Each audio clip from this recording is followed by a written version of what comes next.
So thanks for having me here in Budapest. It's my first time here. Thanks, Gergely, for inviting me. How many of you are wondering what the hell this is? It's a video from my desktop. I have two videos. One is this, the other one is my baby, and so I thought that this was more appropriate. If you're wondering what it is, it's I call it a cat distraction device. A more precise way to describe it would be a turret with a laser that you can control with Node to play with your cat. So you can search for it online. There's a workshopper on Node School and stuff, and you can build it yourself. I think you can even laser cut the parts, right? Yeah. So if you think it's fun, if you have a cat, you can do this. If you have a dog, I don't think dogs like lasers, but if they do, you can do it either. Anyway, let's go to the actual talk.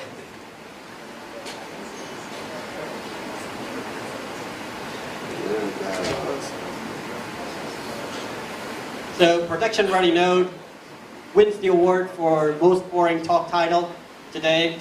And also I thought about some alternative titles like Alice in Noderland, or maybe the curious case of No Jimin Button.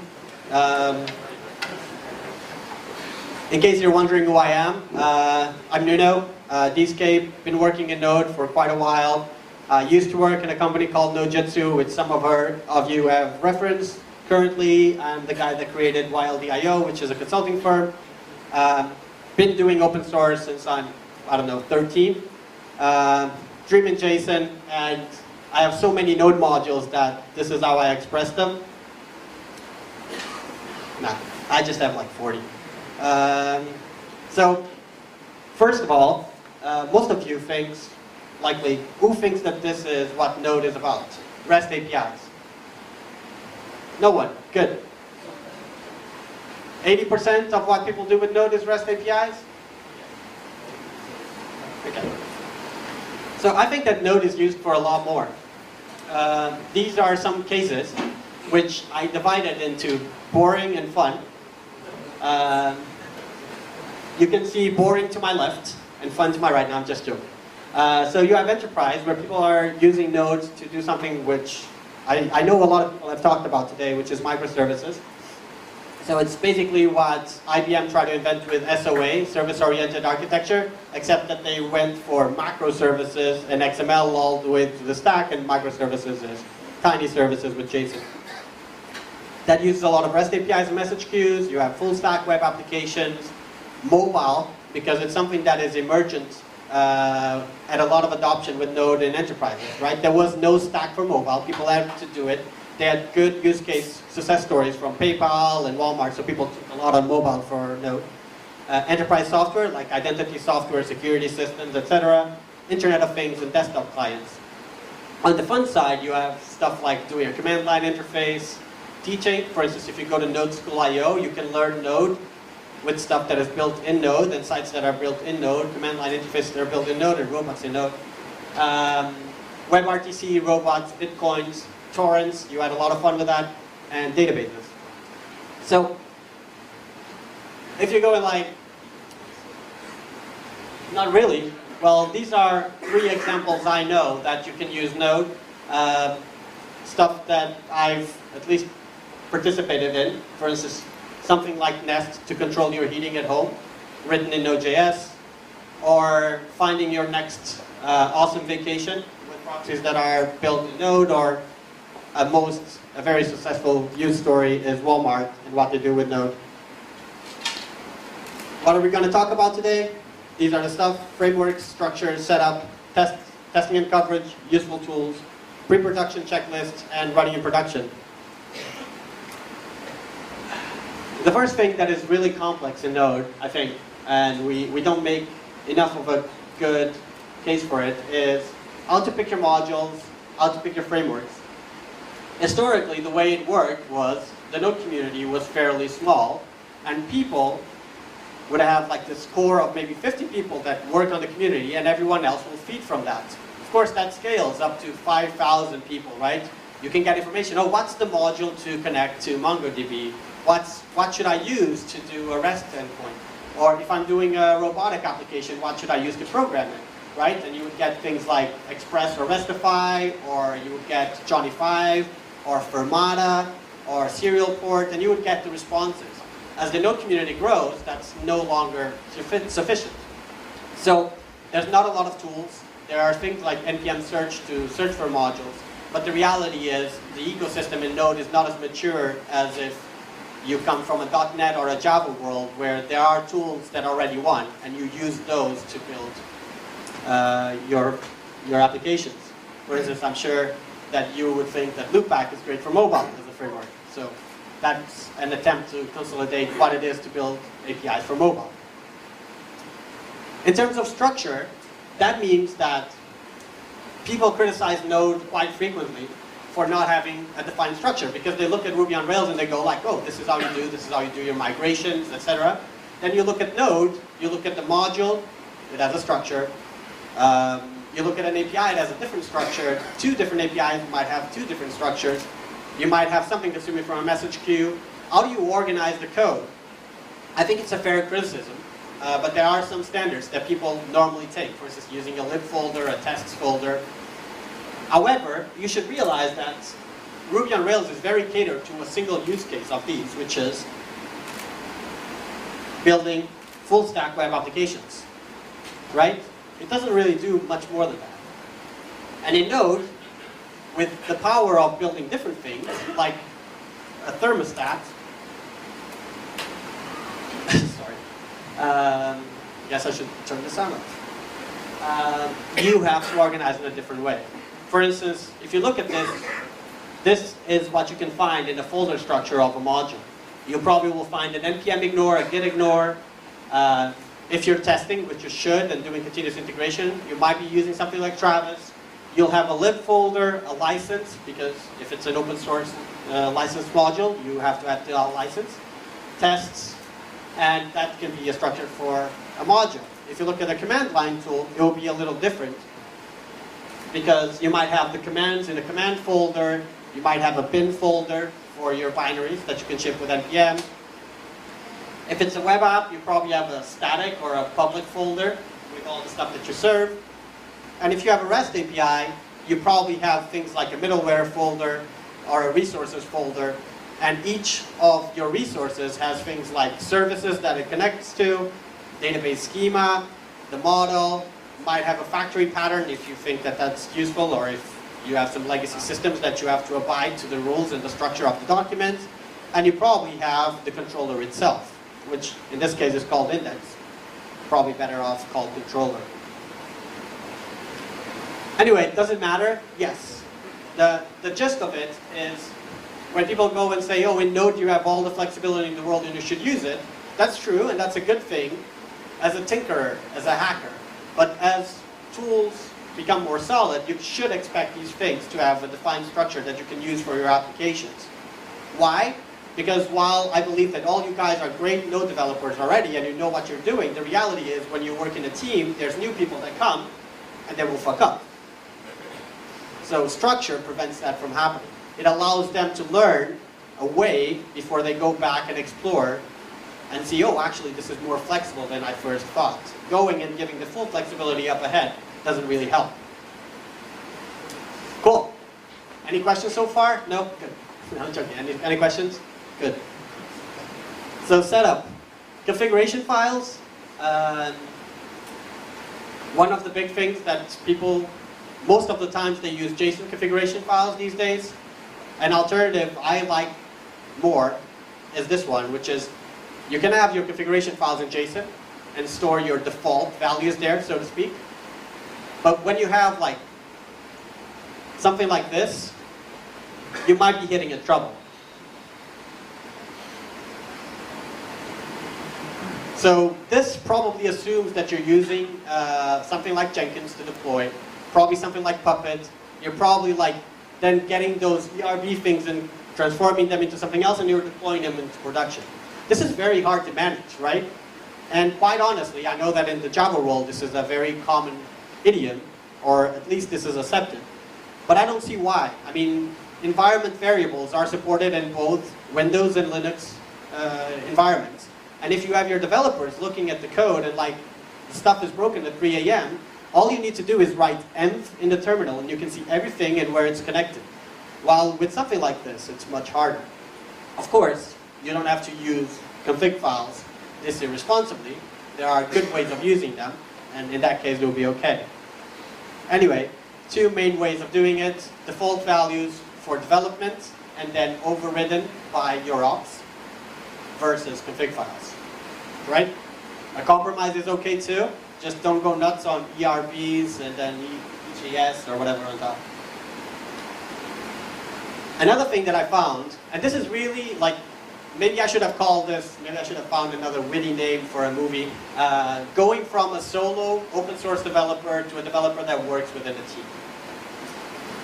I understand that you guys don't need this. I understand that you have your IDE configured to do JSint. I understand that you understand what JSint is. But when you're in a team, if someone commits and they're not checking and linting their code, well, let's say that JavaScript is not the most reasonable language in the planet, right?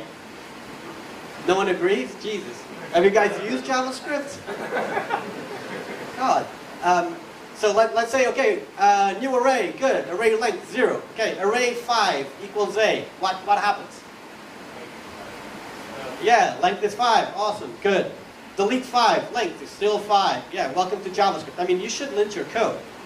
It's just basic sanity. JavaScript, super flexible, a bit too crazy, so this stuff really helps you. Another thing that, quite honestly, when I tried Go, anyone here use Go? 2 people, okay, talking about myself. When I used Go for the first time, the thing I really liked is that I couldn't style the code. I was so excited about that. Because I was always like, where am I going to put my semicolons? I'll put my dangling. I had dangling semicolons, like, just have the code, and then I would have the semicolon like here, just because I could. Like, hey, look, dangling semicolons. Or you can put 10 semicolons, right? JavaScript doesn't care.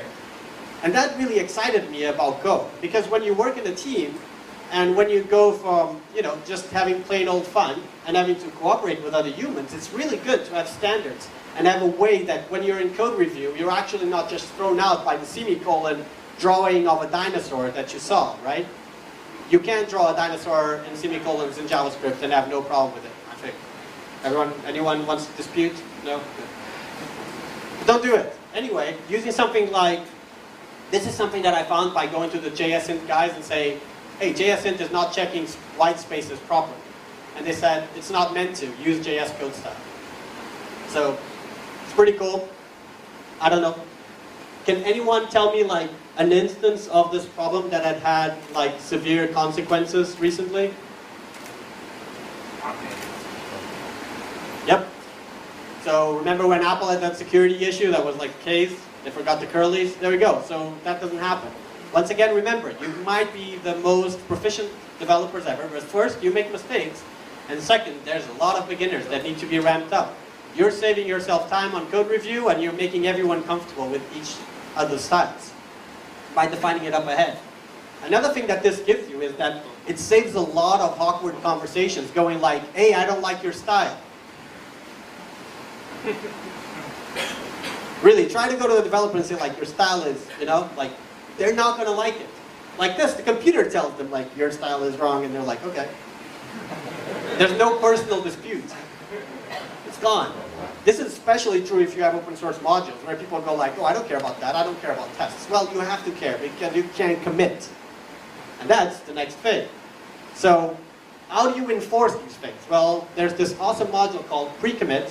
What it does is it creates a pre-commit hook that reads your package.json and runs a bunch of scripts from your package.json to make sure that it passes all of them or it doesn't commit. Of course, people can steal sheet, but, they have to know that they're cheating and they're going to be called off. So it ends up something like this. Okay, so run JSint, run code style, run the mock tests, run the unmock tests, check the coverage. You can add Rickroll if you want, then Rickroll. I don't know. Let me show you.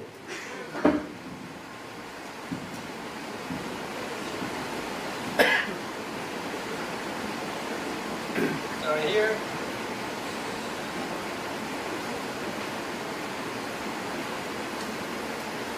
Thank you.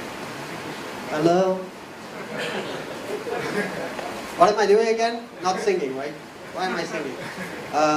Okay, so JS syntax code style. So let's remove some semicolons. That's horrible. Horrible semicolons missing. Then we go here, we do that, and we, I don't know, screw something else over. And now I go here and go git diff. Okay, a lot of stuff. And then I do git commit -m. I am crazy. Click. And guess what? My commits, like git says, flip off. You're not committing that. So I have to go here and fix my problems. And I fix my JS int problems, which I can check on my editor. Actually, the debugger is still there, so I remove the debugger. And I commit again. And now it says, screw you, your code style is wrong. You have too many spaces. So this creates, thank you. This creates a way for you not to have to worry about all these things. And they're shared across your team. That's really good. Another thing that is important if you're doing an open source module is to add badges. I know it sounds weird again, but things like, except for the first one, which is just vanity. The second one, like, you can get help on here. I use Gitter for that, and then you can say the build is passing. You can link it to Travis so people can understand what's being tested. Dependencies up to date. How does this work? Very good at this computer stuff. There we go. Hey.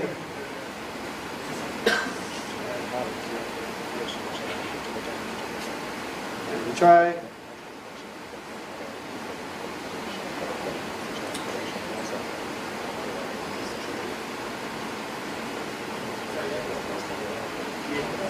Oh, you connected yours. Let's see. Thanks, Edward. There we go. 3G powered. Eventually. Oh, there we go. So David is really cool for this because David even allows you to go here and say, hey, what are the things, what are the problems? And then I can click and I can see like what were the changes to requests that were made since my last update, so I can know what actually, is this a problem or not? Does this affect my model or not? You should use static check analysis, like, I forgot the name. There's a bunch of them, like Codacy and others, but I haven't found any that is really good at Node yet, quite frankly.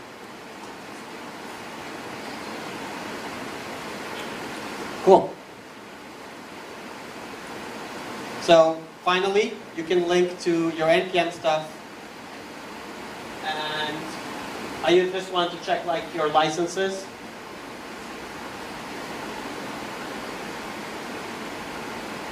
So you can go here and see all the licenses, which normally is important if you work in an enterprise environment. You have to check the licenses, the levels, etc., etc. Finally, coverage 100%. This one is easy. Let me show you. Place that works. There we go. Coverage. Coverage 100%. Right. Because you all know that this is what you should be doing, correct? Yes, of course. So that badge is highly dynamic. So testing. Well, you saw Aria's talk, right? And this was the painting that she made on error handling in Node. Do we agree? Error handling in Node, pretty much. Where are the wires? Yes. So let's say that error handling in Node is not ideal. So what sucks about Node.js? Well, the programming model, it's too hard. We're taught in school a synchronous programming model. So it takes a click in your brain to change it. I studied functional programming, so for me it was simpler to understand, but in reality, in most courses, it's different. So Node kind of sucks at that, right? What are the implications of that? There's all these wires, right? And you don't have like a thread that's allocated and said, oh, the thread has gone bust. I know, it's for this guy that I'm serving. That doesn't happen in Node. That means that every single time that a developer, and always think about the junior developer, right? Because your mission is to help him out. It's not to show how awesome you are, but to help out the junior developer. Every time that he adds something new, if you don't have coverage 100%, what happens is he's going to put something into production that is not tested. If you fail to see something, like you're literally one code review away from a production problem. And worse, that's going to linger forever. The only way to avoid these kind of problems is to actually at least test all the lines of code that you have. This is not good. Like code coverage 100% is not good. It should be like the minimum viable standard. Of course, the reason why people don't do it is because it's fairly hard and it requires a lot of tools, right? But you should have a coverage contract. In Nano, the coverage contract is 100%. Another thing that people don't do when they're going into production is they don't test for performance. And I find it amazing because like you have your requirements. Oh, you have to support this kind of customer and you have to be able to serve milkshakes as well as coffees, right? But then when your boss or yourself say, we have at peak time 20,000 people connected, no one gives a shit, right? Like you have to. You have to test for performance.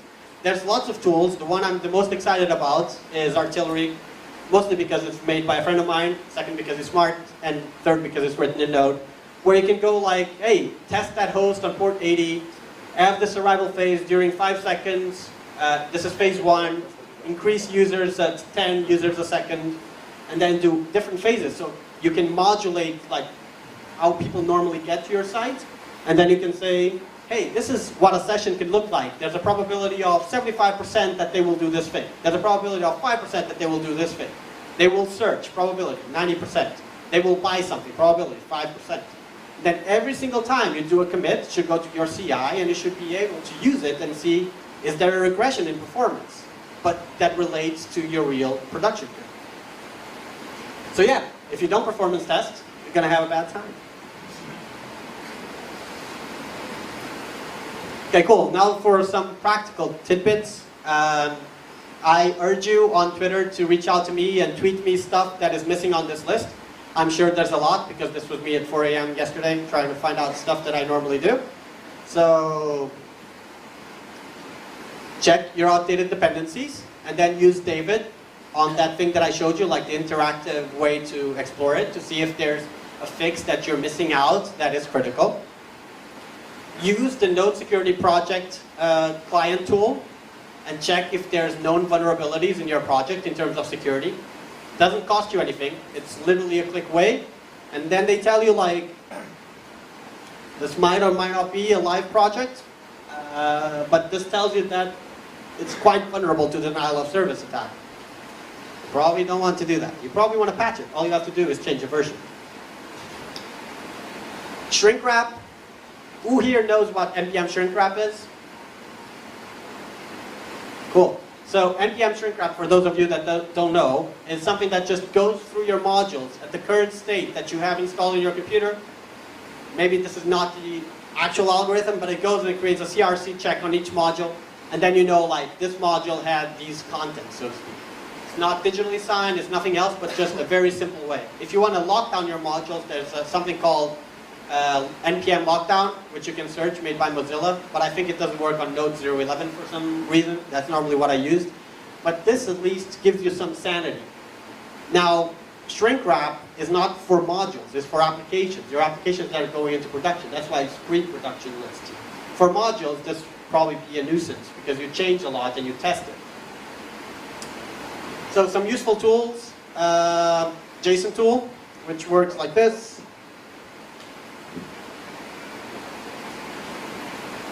So I can do two-tone, database. This is CouchDB, everybody. So it is raw, and CouchDB is not running. It is.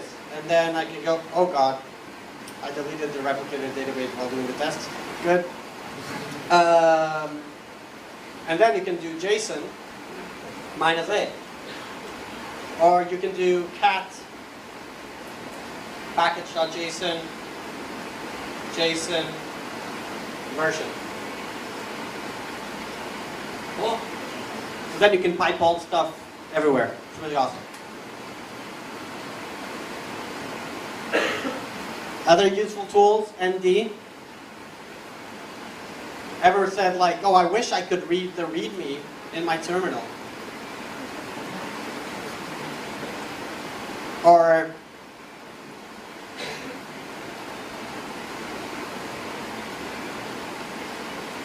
dependencies, right? Dot requests, right?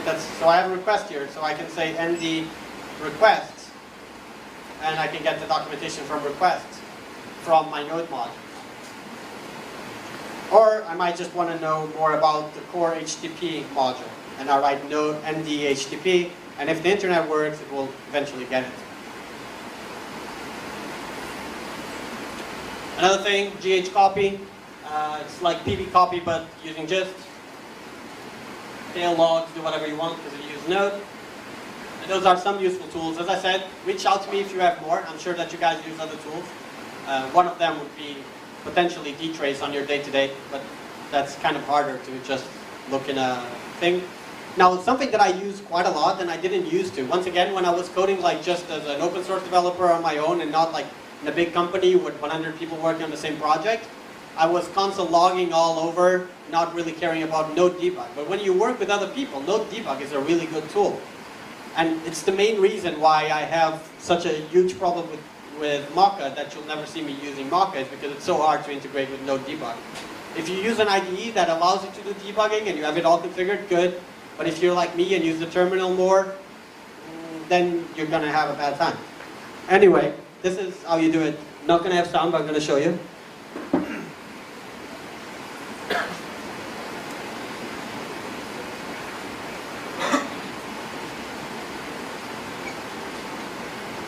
So you add a debugger here. You don't necessarily need to, but that way it will stop at that point.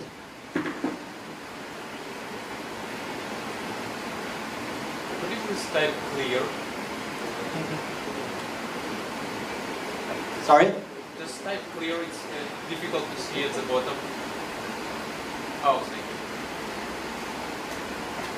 you. So it runs the tests. But if I do node debug, now it stops there. I can do next. I can do continue. I can call on a REPL. I can see the config.url. I can leave the REPL. I can list the stuff. Like literally, this is like VI. It takes 5 minutes to learn.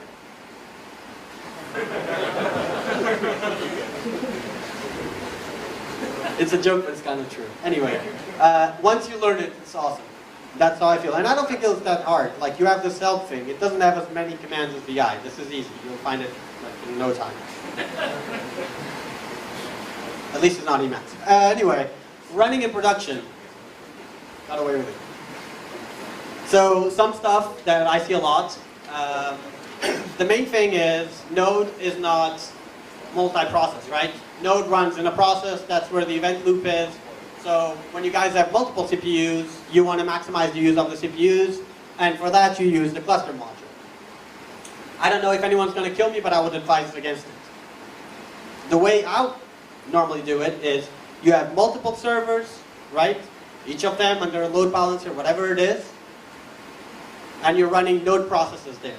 Now, the way you will use multiple CPUs, unless you're doing something like calculations or something different, if you're just doing plain old HTTP, just start a process for each, like CPU, whatever, decide. As CJ said, use metrics to decide what's the number, but there's no use to use cluster. You're just adding so much more code to debug at the level that I think Node maybe is not good yet, but my real opinion is it will never be good at, but I won't say it. So you can use something like mongroup, for instance, and you can say, hey, put the PIDs there, put the logs there, on restart, run this script, on error, run this script, and start these web servers. There we go. You have 5 nodes now. Configure it at the balancer level. Yeah, so I'm not going to talk about the last topics, because I've seen that there's been plenty of coverage on it. So that's pretty much it. If you guys are interested, we're going to have a book soon. Pedro's going to have a book soon on node patterns, where he's going to talk about this stuff, but a lot more. That's all. Thank you.